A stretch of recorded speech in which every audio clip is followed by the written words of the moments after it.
Bismillahirrahmanirrahim. Good morning, students. Hope you all will be fine. Today we will read lesson number 4, the polar regions and explorations of grade 5.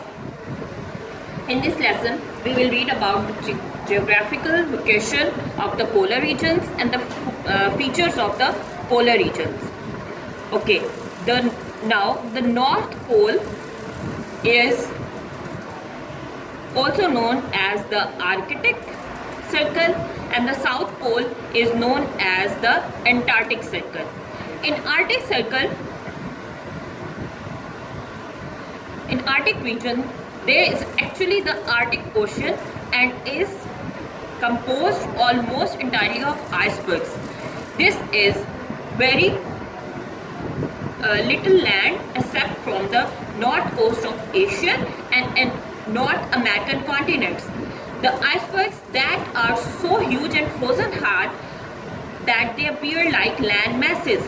People who live in the North Pole are called the Inuit. They live in igloos and travel making kayaks. Igloos are basically snow blocks that are used to build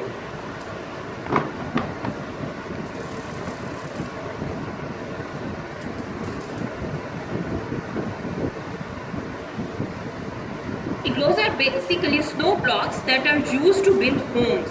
The snow hardens because of the cold, and the igloos are lined inside with rugs and furs to keep them warm.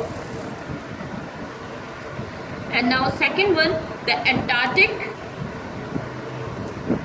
region is on other hand is a huge land mass covered with ice and snow.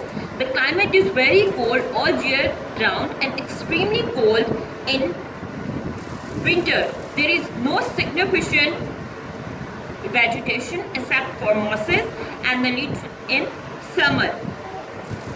The animals in the Antarctic region are penguins, seals, walruses and whales, besides a big variety of fish. Explorers take along the huskies, sturdy dogs that pull the sledges across, being declared under protection as the international region for research. And there are some research stations here. Scientists, geologists and geographical visits Antarctic for search. It is possible that the region has oil and valuable minerals, but no country is allowed to exploit them. Okay, you can understand about the Arctic and Antarctic region.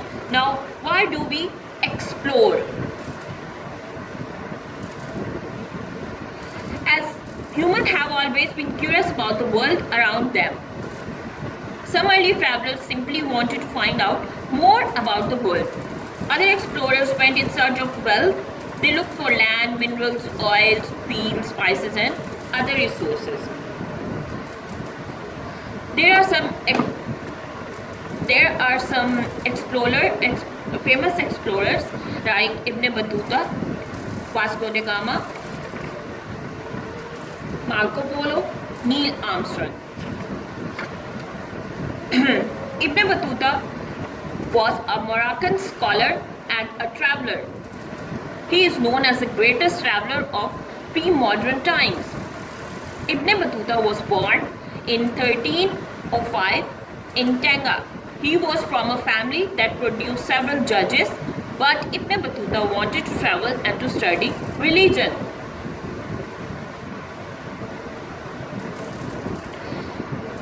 He began his travel at the age of 21 by first going to Mecca, Saudi Arabia for Hajj.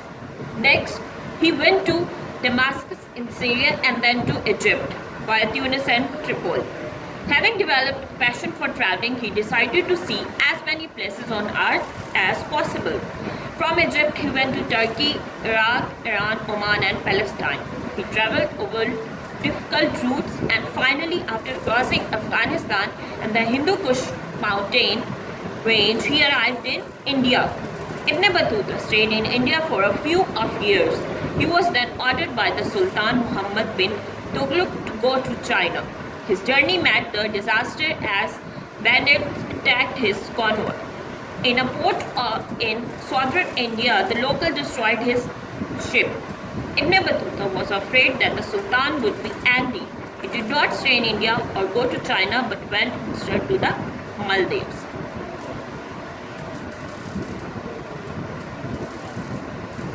Besides his travel, he becomes famous for his knowledge of the judiciary. He earned respect at the various courts because of his scholarly status. When he settled in the Maldives, he worked as a judge and married a woman from the ruling family. He also managed to get to China before returning to Morocco in 1353. Once home, he wrote a book about his travel, Rihla, the Travels. Ibn Battuta spent nearly 30 years traveling almost 75,000 miles, mostly by sea, to 40 nations. He very often put himself in great danger. He died in 1368 or 69 and was buried in Tengai. Like this, Vasco da Gama is also a Portuguese explorer. He traveled via the Cape of Good Hope, which is at the southernmost tip of Africa. His discovery of sea route enabled the Portuguese to establish long-lasting colony in Asia. He reached Cape Verde Island and then Santa Helena Bay, South Africa. From there, he went to Mozambique and then to Mombasa, port of Kenya. After sailing across the Indian Ocean, he reached to trading post to Calicut in South India. Vasco da Gama was given a hero's welcome when he returned to Lisbon. He was the first European to find a sea route to India. By his discovery, Portugal and other European countries became linked to Asia and the Indian subcontinent by sea. His discovery of the sea route was significant and opened the way for an age of global imperialism. He made 2 more voyages to India. The route he discovered gave Portugal unopposed access to the India spice market. Spices and other products available in India were new to Europe. The new trade route greatly benefited the Portuguese economy. Okay, then it's come Marco Polo.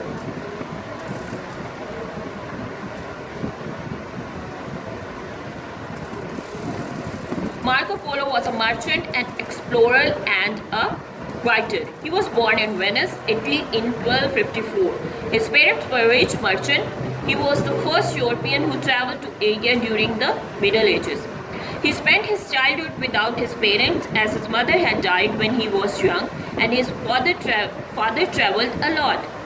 His father, Niccolo, and uncle Marco Polo, being successful jewel merchants, spent their time traveling abroad.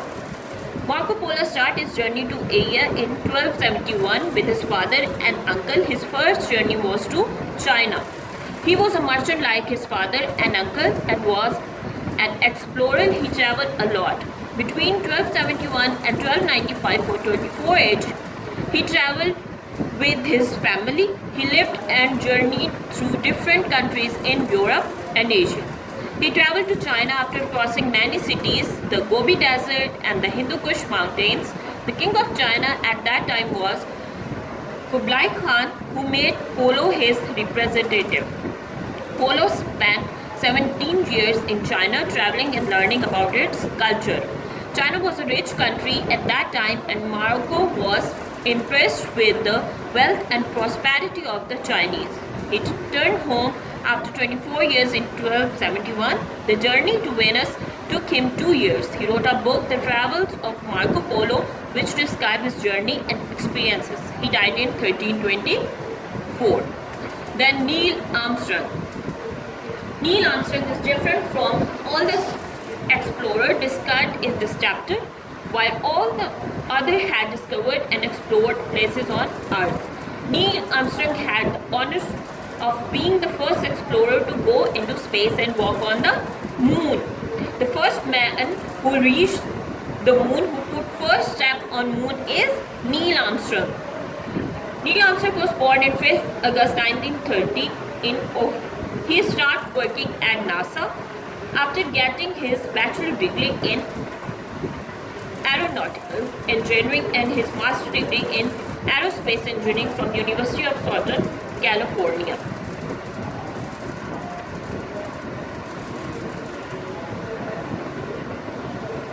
He began his career as a naval aviator, then served as an engineer, test pilot, and an astronaut. He flew over 200 different types of aircraft. His first flight into space was in 1966 when he commanded the Gemini 8 mission and docked two vehicles in space.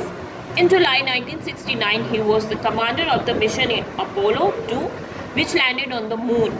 On board were three crew members: mission commander Neil Armstrong, commander pilot Michael Collins, and pilot Buzz Aldrin.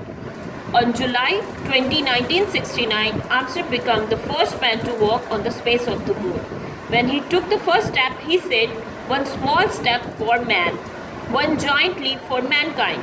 He stayed on the moon for over 21 hours and collected samples. The mission returned to Earth on 24 July. Later, he became a professor of aerospace engineering at the University of Cincinnati. Neil Armstrong's journey to the moon was a significant milestone in the quest to develop our knowledge about the universe. He was given various awards for his achievements. 17 countries conferred on his medals, trophies, and awards. He passed away on August 25, 2012. Okay, now read it by yourself. If you have any query, comment in comment box. Take care of yourself. Thank you.